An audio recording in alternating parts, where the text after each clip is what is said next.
An Affliction of the Heart, Volume 2, by Anonymous Pegasus. Chapter 7, Fantasy. But I don't want to! Kuno protested, flailing a hoof at Warren in protest. She's requested to meet you, Warren said, exasperated. What does she want with me? Kuno whined, dancing in place anxiously. Warren gave a helpless shrug. I don't even know. She just turned up with shining armor and asked to see you. It was the afternoon after they had returned home, and after an entire day of just lazing in the bath together, only pausing to swap out the water for warmer water, Kuno had taken a trip to Canterlot to get the Aurora seeds, as she was much faster than Warren. Or rather, she had requested them. The seeds themselves were being delivered by an armed royal guard escort, and, as Warren had found it, at the head of the 5 pony squad were Shining Armor and Princess Cadence. A unicorn guard stood between 2 Pegasi behind the prince and princess, with a small wooden box kept close to its chest. Kuno whimpered faintly, her ears splaying back. Do I have to? I could make up a terribly bad lie? Warren offered helplessly. Kuno sighed once, lowering her head. Fine. I'll see her. But if one of those guards even twitches, then I'm blasting them off their hooves. Kindly go out and remind them all that I can turn into a bloody dragon before I go out there. Warren sighed faintly, shaking his head and then smiling, leaning forward to kiss his fiancée before turning up and heading outside. The 5 ponies were still there, the 3 guards in the back, and the prince and princess up front, sitting in the shade of the tree in the front yard. Warren made a helpless motion with his hoof as he got closer. She's coming out, ma'am, but she, wants me to remind you that she can turn into a bloody dragon before she will. Shining Armor looked mildly alarmed, and Cadence merely smiled. Come out then, mighty dragon, Cadence said cheerfully. Kuno slunk out of the cottage, her head lowered in her Pegasus form. Her wings were slightly spread, ready to attack or evade. She stopped, several lengths from the 3 of them, watching them warily. We're not going to bite, Cadence said softly, shaking her head at Kuno. Kuno huffed, planning her rump. I'm not coming any closer. Cadence pursed her lips at that, her horn glowing. Kuno's eyes widened, and she squirmed slightly, finding herself locked in place. Cadence stalked toward her, and Warren moved to impose himself between them, but Shining Armor blocked him deftly. Last time we locked horns, you came off much the worse, Shining Armor reminded flatly. Warren backed off a bit, his ears pinning back, biting his bottom lip. Don't hurt her, he called after Cadence, frowning worriedly. Kuno growled faintly, working her hooves against the magic holding them down, her eyes slowly narrowing at the alicorn as Cadence stopped in front of her. I'll hurt you if you don't let me go. Cadence snorted once, leaning down to be on the changed Pegasus level. A hoof raised, touching at the changeling's cheek, gently. Kuno winced, shying away. Cadence snorted again, forcefully gripping the changeling's cheek, and then staring into her eyes. Kuno tried to defiantly meet her gaze, but gave up after no more than a few moments, looking away. Say that you love him. Cadence ordered calmly. Prove to me that I chose right. Kuno's ears pinned back, and she whimpered faintly, before staring up at the princess. I love him. Cadence gave a thoughtful hum at that, and her horn ceased glowing. She drew back then, giving a thin smile and turning to her husband. I chose correctly. Warren was mystified, looking back and forth between the 3 of them. Cadence stepped back over to her husband. You understand, of course, that we had to be sure you weren't under her spell. Warren frowned at this, pursing his lips. I guess. He motioned towards Kuno, beckoning her over closer.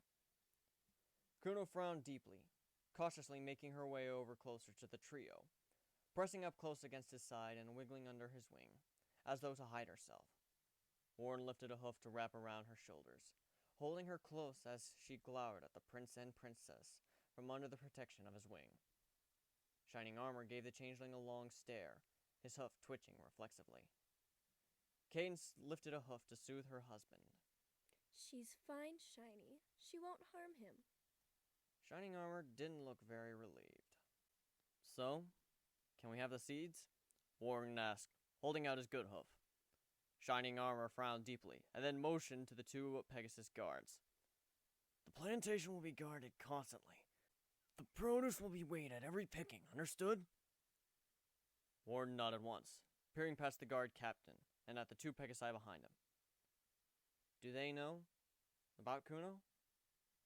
They do not. It would be best to show them now, so they might become acclimatized. Warren nudged Kuno gently. Change, hun. It'll be fine.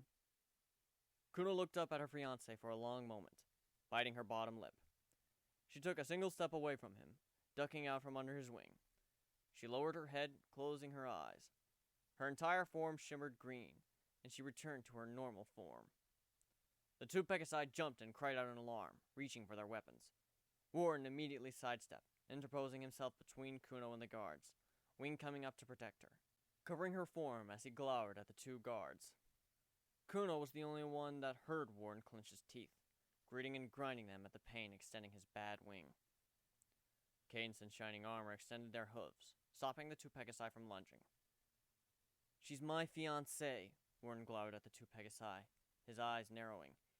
If you want to hurt her, you'll have to go through me. The two Pegasi looked back and forth between Kuno, Warren, and Shining Armor. Shining Armor gave a soft nod, making a motion with his hoof. The two guards relaxed a little, but remained wary. Warren lowered his wing slowly, clenching his teeth as he folded it tight to his side again. The unicorn guard stepped forward, eyeing Kuno in all her changeling glory with a wary, almost scared gaze, depositing the box in front of the two of them and then withdrawing quickly. Warren clenched his teeth, scooping up the box and then nodding to the guards. I'll have to show the two of them where the plantation will be. Tomorrow, though, I need to inspect the seeds, make sure they're viable. Shining Armor nodded once. I'll send them around in the morning. Warren nodded, lifting a hoof in salute. The 5 ponies turned and then started back towards the path, the two Pegasi peeking back over their shoulders worriedly as they walked. Clenching his teeth, Warren turned and began to walk in as dignified a way as he could towards the front door of the cottage, pushing it open. He made it 2 steps inside before he collapsed, clenching his teeth tightly and whimpering, his bad wing crimped and half extended. Kuno followed him, frowning deeply and then gently touching him with a hoof. I'll get the Wonderweed, she murmured gently as she moved off towards the kitchen. Warren made a non-committal sound, pushing the box in front of his nose with a hoof and then clicking it open. A trio of blood-red, teardrop-shaped seeds with pulsing yellow vines in them greeted him, sitting in a velvet-lined case. Warren's sharp eye immediately noticed that the leftmost seed was slightly bruised and shriveled near the tip. It wouldn't grow properly. He decided against using it. The remaining 2, however, were perfect. Kuno returned with the jar of green liquid in her hoof, unscrewing the lid by using a hole in her hoof like a bottle opener, and then dipping her hoof in the liquid and smearing it across his wing. Warren melted instantly, giving a low groan of relief. He closed the wooden box and then scooped it close to him, resting his cheek on it and closing his eyes. Ah, sweet Celestia, that feels good. Kuno giggled faintly, gently kneading at his wing. Just relax, Warden. Have a rest. Warren nodded faintly. He tried to open his mouth to ask Kuno how she felt about the guards, but he ended up just groaning faintly and passing out. Warren awoke with a crooked neck from sleeping on the floor using a wooden box as a pillow. With a faint groan, he shifted and pulled himself up from his splayed position, disturbing Kuno in the process. Kuno made a faint sound of annoyance at being awoke, huffing faintly and rubbing a hoof against her face. Wouldn't it be easier to sleep on the bed? Warren asked with a wry grin, scooping up the box containing the seeds. Kuno huffed faintly, waving a hoof at him accusingly. I could ask the same of you. Warren just smiled at that, shaking his head. I'm going to go sit in a dark room and make sure these seeds are viable. Kuno tilted her head to the side. Really? Really? I'll come with. Kuno said immediately. Warren hummed faintly and then shrugged. Well, it can't hurt. Just don't touch the seeds or do anything to them once we're in the room, okay? Okay. Kuno said, saluting seriously. Warren led his fiancée to the room that had formerly been her prison, almost 2 entire years ago, and closed the door behind them. The lock had been broken by the previous tenant, but the door remained closed. Warren placed the wooden box on the desk, then picked up a blanket off the bed, folding it in half and then covering the window with it, plunging the room into darkness. There was a shuffle of movement, and then Warden flipped the lid of the box open, causing the faintest of yellow glows to emanate from inside, washing both his own and Kuno's face in the pale light. Kuno looked back and forth between the box and Warren. Warren gave a wry smile. "Excuse me for a moment." Warren turned and then put his full weight on his bad hoof, gritting his teeth and bearing down on it, twisting his hoof slightly. He winced and whimpered softly, shuddering a shaky exhalation. Kuno bit her bottom lip, staring at him. "What are you doing?" Warden panted faintly, wincing and taking the weight off his hoof, lifting it to his eye and then rubbing faintly for a moment, before holding out an appraisal, giving a weak smile. "Pegasus tears?" "I can see that," Kuno said, furrowing her brows deeply. Warden smiled again and then picked up one of the seeds, gently rubbing one of his hooves over it, soaking it in the faint moisture of his tears. The seed immediately flared with light, and a glowing yellow tendril began to grow from it. "I found that salty liquid works well. Tears work best for some reason." "How in the name of Celestia did you discover this?" Kuno asked with a slow shake of her head. Warren just gave her a sad smile. "Completely by accident, actually. It was kinda just after Swarm died. I was going into withdrawal from the Aurora and trying to get the seeds to sprout, which they would not do." Kuno nodded at that, throwing a hoof around him and hugging him tightly. "So, the seeds are viable?" Warren nodded, placing the seed down gently and then picking up the other gingerly, smearing salty tears across it. It too sprouted, sprouting a violently yellow stalk. "And the third?" Kuno asked. Warren shook his head. "The seed is damaged. Probably was made like that." "How do you even get Aurora seeds?" Kuno asked, peering at him. "Do you get them off a vine somewhere? The guard looked at me kind of sideways when I requested Aurora." Warren smiled faintly, gently placing down the second seed, putting it back in with its slot, with the stalk facing outwards. "You create them. Requires a very special kind of magic that few unicorns know nowadays. They're created on demand. Most likely it was Celestia herself who made these 3. I guess the apple seeds they used originally weren't perfect. Or at least, that one wasn't." Warren pointed an accusing hoof at the lame seed, wrinkling his nose. "Then how did Daggertail get a hold of the seeds?" Kuno asked, tilting her head to the side. "It's possible to create a seed from an Aurora plant if you know what you're doing. I've never looked it up myself, but it destroys the fruit itself. And when one fruit is worth 100 bits... Warren trailed off with a helpless shrug. "Plus it requires a unicorn, so I'm pretty screwed for trying to do that." "So much of this needs to be done with unicorns." Kuno said, with a wrinkled nose poking her tongue in distaste. Warren gave a wry smile.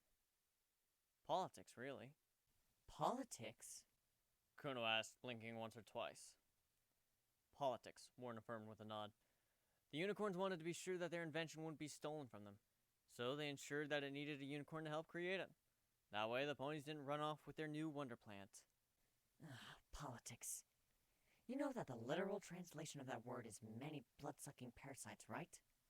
Kuno asked with a wrinkled nose. Warren grinned at that, shaking his head. "I believe that's what politics is at Harvard, anyway."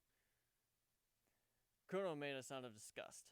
"I'm picturing unicorn lawyers creating these things and writing down tiny rules on the husks." "They made a magically binding contract," Warren pointed out with a faint smile. "A very crafty one." "Oh? And what could that be?" Kuno queried. "Adding poison to the plant," Warren pointed out with a thin smile. "The plant that releases the neutralizing spores is a mix of aloe and mint, with some other things thrown in it to make it release spores into the air. Thing is, the unicorns never taught the Earth ponies how to create this plant, so they could control the spread of Aurora by controlling the spread of the antidote." Kuno wrinkled her nose deeply. That's nasty. Welcome to interspecies tension, Warren said with a wave of a hoof. I could use a little interspecies tension. Kuno said with an innocent smile. Just remember, Warden, once I'm pregnant, I'll be a sobbing mess of hormones, and any little thing you do wrong will be punished by an arbitrary length of time with no sex. Warden shuddered. Whatever will I do? It'll be like I'm single again and I'm stuck with just my hoof. The horror. Kuno snorted once, rolling her eyes and leaning against him, batting her eyelashes up at him suggestively. Don't make me get the chains, Warden. But what if I want you to get the chains? Warden asked with a raised brow. Kuno blinked once and then gave a cheery smile. Okay. Without hesitation, Kuno started for the door. Warden quickly dragged her back by the tail, shaking his head in earnest. No, I was joking. Kuno giggled, curling around to hold his cheeks with her hooves and kiss his nose. I know. I was going to see how far you'd let me get, though. Warden shook his head, hugging around the changeling and rubbing his hooves down her back slowly. I've been meaning to ask, though. All those things you do. Things? Kuno asked innocently, blinking up at him. Those things you love? Nodding slowly, Warden rubbed at the base of her wings. Aye, those things. Why don't you ever have requests? You mean depraved sexual fetishes that I constantly bug you about till you finally cave in and try them with me just for my enjoyment? Kuno asked sweetly. Warren gave a nervous laugh at that. Yeah, those. Kuno gave a faint smile at that, peering up at him. You're afraid that I'm sacrificing my happiness just to make you happy? Warren gave a mute nod at that. Kuno smiled and kissed his nose lovingly. And that's why I love you, big softy. You're always worried you're doing something wrong. But the fact remains, Warren protested. I haven't gotten a single depraved fantasy from you. It's always about my depravities. Well, it's me being selfish, really. Warren blinked slowly. What? Well, think about it, silly. I have my own fantasies. I would very much like to do some very depraved things to you involving rope and hot candle wax. Or honey and strawberries. Maybe even some whipped cream. Kuno hummed thoughtfully, licking her lips. Warren stared at his fiancée for a long moment. But my main fantasy is to feel your love, Warden. To feel the love you have for me. My fantasy is to have you holding me in your hooves and sleeping contentedly beside me, while I'm safe in the knowledge that I please you utterly more than any other pony ever has or ever could. Kuno smiled up at her fiancé, licking his nose once. So I get my fantasy granted whenever I grant one of yours. Warren smiled at that, shaking his head and swallowing past the lump in his throat, wrapping his hooves around her tightly. I must have been a saint in a past life to deserve you, he said with a grin, nuzzling his cheek against her own. Either that, or you were absolutely villainous. Kuno retorted, grinning and nibbling gently at the base of his jaw. Warren held his fiancée close, and then tugged her gently towards the bed with a grin. Well, come on then. I have a fantasy to grant you. Kuno smiled, pushing her Pegasus gently onto the bed, and then splaying herself atop him, licking and kissing down at his neck and throat. So tell me then, while we're having this little pre-foreplay heart-to-heart, why exactly was you turned down Spitfire when I offered her to you? I know you wanted it. Warren blinked, his cheeks flushing faintly. It's not my fault. She is a sexy Pegasus. Granted. Kuno said with a grin, licking across his throat and up under his chin. But still, you turned her down. I turned you down, Warren said with a shake of his head, wrapping his hooves around the changeling. Kuno giggled, kissing his nose. Semantics.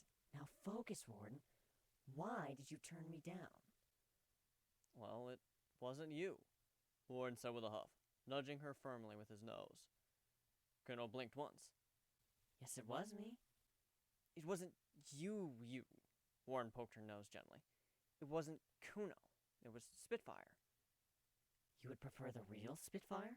Kuno asked with a giggle. Warren rolled his eyes. Yes and no.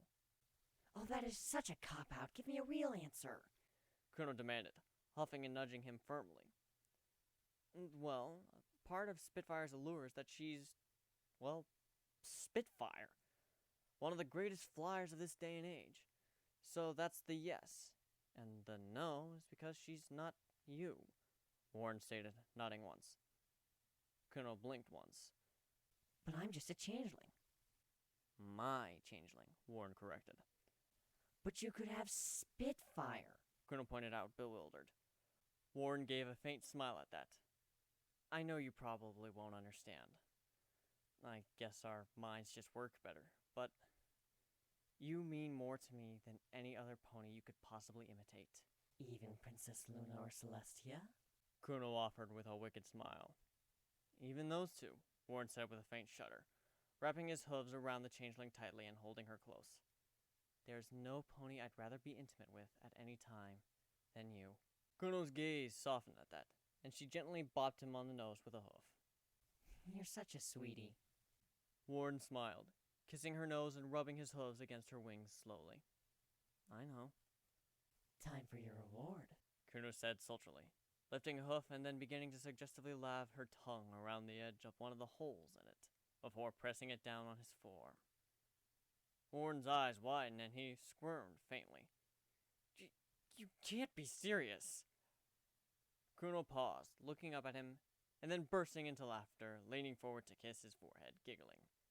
No, but the look on your face, priceless.